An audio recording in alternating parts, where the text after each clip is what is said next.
एक स्थान पर एक ब्राह्मण और उसकी पत्नी बड़ी प्रेम से रहते थे, किंतु ब्राह्मणी का व्यवहार ब्राह्मण के परिवार के प्रति अच्छा नहीं था और उनके परिवार का भी व्यवहार ब्राह्मणी के प्रति अच्छा नहीं था।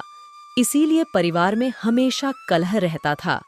प्रतिदिन का इसी कलह से मुक्ति पाने के लिए ब्राह्मण ने माँ बाप भाई बहन का साथ छोड़कर पत्नी को लेकर दूर देश में जाकर अकेले घर बसाकर रहने का निश्चय कर लिया। यात्रा लंबी थी। जंगल में पहुंचने पर ब्राह्मणी को बहुत प्यास लगी। ब्राह्मण पानी लेने गया। पानी बहुत दूर पर था, इसीलिए देर लग गई। पानी लेकर ब्राह्मण जब वापस आया तो ब्राह्मणी को मरा हुआ पाया। ब्राह्मण बहुत व्याकुल होकर भगवान से प्रार्थना करके रोने लगा। तब अचानक से भगवान प्रकट हुए और बोले, ब्राह्मण, तुम अपनी पत्नी से बहुत प्रेम करते हो, इसीलिए मैं उसे जीवित कर सकता हूँ।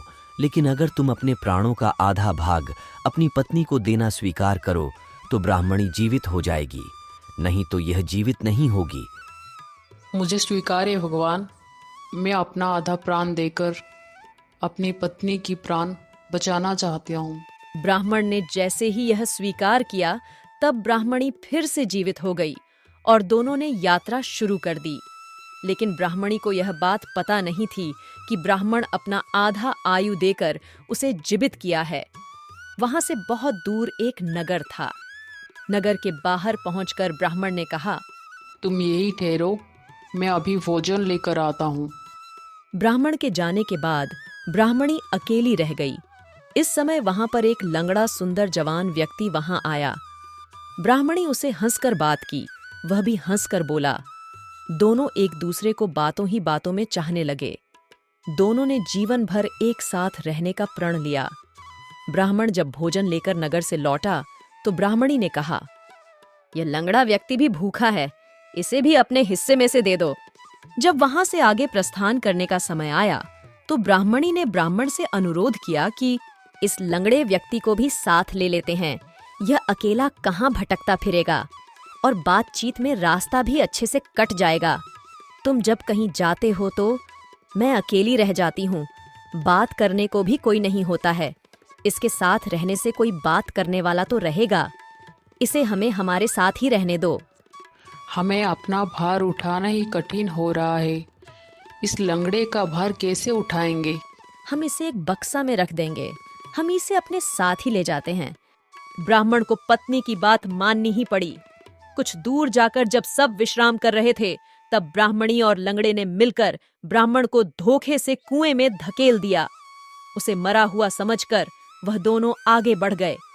नगर के सीमा पर सैनिक ने ब्राह्मणी को पकड़कर बक्से को जबरदस्ती उसके हाथ से छीनकर खोला तो उसमें वह लंगड़ा छिपा था। यह राज दरबार तक बात पहुंची। राजा की पूछने पर ब्राह्मणी ने कहा, यह मेरा पति है।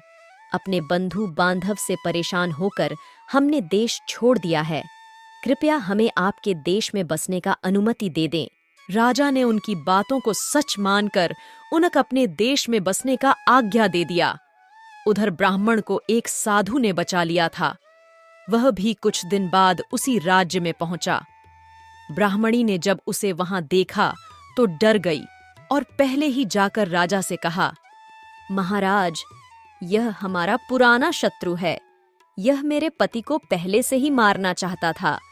कृपया इसे यहाँ से निकाल दिया जाए या मरवा दिया जाए।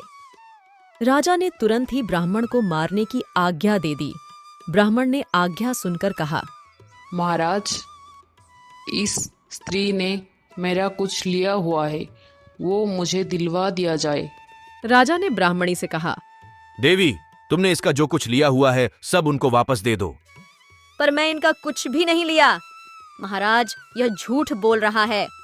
तूने मेरे प्राणों का आधा भाग लिया हुआ है, सभी देवता इसकी साक्षी है। तुम मुझे मेरी प्राण लौटा दो। ब्राह्मणी ने देवताओं के भय से वह भाग वापस करने का वचन दे दिया, किंतु वचन देने के साथ ही वह मर गई, क्योंकि ब्राह्मणी को नहीं पता था कि वो ब्राह्मण की आधे प्राण से जीवित है। ब्राह्मण ने सारा वृत्तांत राजा को सुना दिया। किसी के विश्वास तोड़कर, किसी को धोखा देकर कोई कभी भी खुश नहीं रह सकता। तो ब्राह्मणी कैसे रहती? है।